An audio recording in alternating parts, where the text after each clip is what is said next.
बिस्मिल्लाहिर्रहमानिर्रहीम। हमें नमाज, कुरान या कोई भी ज़िक्र हम करें वो ठहर ठहर कर पूरे तलफ़ुज़ के साथ करना चाहिए। बाज़ दफ़ा हम जब कुछ अज़कार या नमाज में जो हम पढ़ रहे होते हैं उसको तेज़ी से ज़ुबान चला के पढ़ते हैं तो बहुत सारे अल्फाज के तलफ़ुज़ बदल जाते हैं, इवन के पूरे पूरे अल्फाज चेंज हो जाते हैं और हमें एहसास भी नहीं होता। अभी मैं आपके सामने दुरूद इब्राहिमी पढ़ता हूँ, आप उसे सुने। अल्लाहुम्मा सल्ली अला मुहम्मद व अला आलि मुहम्मद कमा सल्लैता अला इब्राहीम व अला आलि इब्राहीम इन्नका हमीदुम मजीद। अल्लाहुम्मा बारिक अला मुहम्मद व अला आलि मुहम्मद कमा बारकता अला इब्राहीम व अला आलि इब्राहीम इन्नका हमीदुम मजीद। अस्तगफिरुल्लाह। मैंने ये सिर्फ आपको समझाने के लिए इस तरह से तेज़ी से इसको पढ़ा। अब आप ये सुनेंगे तो अक्सर आप में से लोग कहेंगे कि ठीक पढ़ा है, बस तेज़ी से पढ़ा है। आप इसको दोबारा गौर से सुने। आप इसमें देखेंगे कि जब हम तेज़ी से पढ़ रहे होते हैं तो कैसे हमारी सोच में भी नहीं आता, हमें पता भी नहीं चलता और तलफ़ुज़ और अल्फाज चेंज हो जाते हैं। अल्लाहुम्मा सल्ली अला मुहम्मद। अल्लाह, एक तो जब हम तेज़ी से पढ़ रहे होते हैं हम अल्लाह ही सही तरह से नहीं पढ़ते। दूसरा अला मुहम्मद, और जब आप तेजी से पढ़ते हुए अगर उसको कह देंगे सल्लल्लाह मुहम्मद, सल्लल्लाह मुहम्मद नहीं, सल्लेला मुहम्मद नहीं, गलत हो गया। सल्ली अला मुहम्मद। इसी तरह जहां जहां पे भी अला आता है व अला आले मोहम्मद, व अला आले मोहम्मद, तेजी से पढ़ते हुए क्या होता है? वला आले मोहम्मद, वला, अला पर और ला नहीं। कैसे मीनिंग जो है वो बिल्कुल चेंज हो गया, लफ्ज ही बदल गया। लिहाजा ये मैंने एक आपको दुरूद इब्राहिमी की मिसाल दी, तो इसको ही आप देखें और इसके अलावा भी बहुत सी चीजें। अब देखें इसी में ही मुहम्मद, ये जो हे है ना, मुहम्मद हलक से निकलती है, ये हम्द वाली हे है, ये हलाकत वाली हे नहीं है, ये हम्द वाली हे है। तो अगर हम इसको पूरी तरह से मुहम्मद नहीं पढ़ेंगे तो इसका भी मीनिंग चेंज हो जाएगा। लिहाजा बहुत जरूरी है कि हम अल्फाज को पूरी तरह से अदा करें।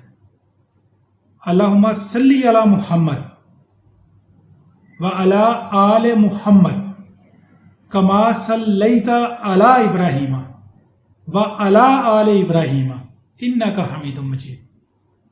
समझ रहे हैं मेरी बात को? देखें, इवन कि हम नमाज के अंदर अगर यही हमारी रूटीन हो तो हम बहुत सारी चीज़ें ऐसी पढ़ते हैं, सूरतें भी पढ़ते हैं, हम सूरा फातिहा हर नमाज के अंदर पढ़ते हैं, लेकिन अगर हम इसी तरह तेज तेज पढ़ते हैं तो इवन उसके अंदर भी बहुत सी गलतियां होंगी, उसके भी तलफ़ुज़ पूरे नहीं हो रहे होंगे, अल्फाज में कमी होगी। अगर कोई इस तरह से तेजी से पढ़ता है तो वो उसको पूरे तलफ़ुज़ के साथ बैठ के पढ़ने की कोशिश करे। और बहुत सारे दोस्त ऐसे होंगे कि जब वो उसको पूरे तलफ़ुज़ से पढ़ने की कोशिश करेंगे उनसे पढ़ा भी नहीं जाएगा। इसकी एक एग्जाम्पल मैं आपको दूं, सूरा इखलास, जिस बंदे ने और कोई सूरा ना याद की हो, कम से कम सूरा इखलास नमाज के लिए याद कर लेता है और नमाज में पढ़ता है। अब सूरा इखलास अगर वो इसी तरह से पढ़ता हो तेजी से तो फिर क्या होता है कि जब उसको कहीं पे पढ़नी पड़ जाए, जैसे आपने देखा कि लोग स्टेज पे खड़े सूरा इखलास भूल जाते हैं, बार बार याद करने पे पूरी तरह नहीं पढ़ पाते, क्योंकि वो जुबान जो तेजी तेजी से पढ़ के जिस तरह से चल पड़ती है वो जुबान वही अल्फाज निकालती है, और क्योंकि हम उनके ऊपर गौर नहीं कर रहे होते, हम समझ रहे होते हैं हम बिल्कुल ठीक पढ़ रहे हैं, और जब हमें वो ठहर के पढ़ना पड़ता है तो हम उसको अदा नहीं कर पाते।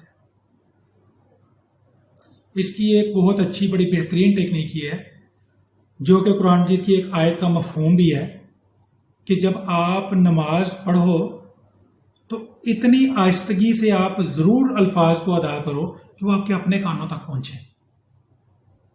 यानी आप आहिस्ता से पढ़ रहे हो ना, इसे बिस्मिल्लाहिर्रहमानिर्रहीम, वो आपके अपने कानों तक जा रहा हो। उससे क्या होगा کہ آپ کو پتہ چلے گا کہ آپ کیا ادائیگی کر رہے ہیں. اگر کہیں پہ کسی لفظ کی ادائیگی غلط ہو رہی ہوگی تو آپ کو سنائی دے گا تو آپ اس کو درست کر لیں گے. آپ کو پتہ چلے گا کہ میں کیا پڑھ رہا ہوں. اور اس کے علاوہ اس کی برکت سے اس طریقے سے آپ کی توجہ بھی نماز سے نہیں ہٹے گی. تو اس ساری گفتگو کا مقصد یہی تھا کہ ایک یہ پوائنٹ جو ہے میں وہ ذہنوں میں ڈالوں کہ خدا را یہ جو ہم تیز پڑھتے ہیں اس عادت کو چھوڑیں اور پورے تلفظ کے ساتھ ٹھہر ٹھہر کے پڑھنے کی عادت ڈالیں. آپ تھوڑا پڑھ لیں لیکن اس کا حق ادا کریں, اس کو پورے تلفظ کے ساتھ پڑھیں.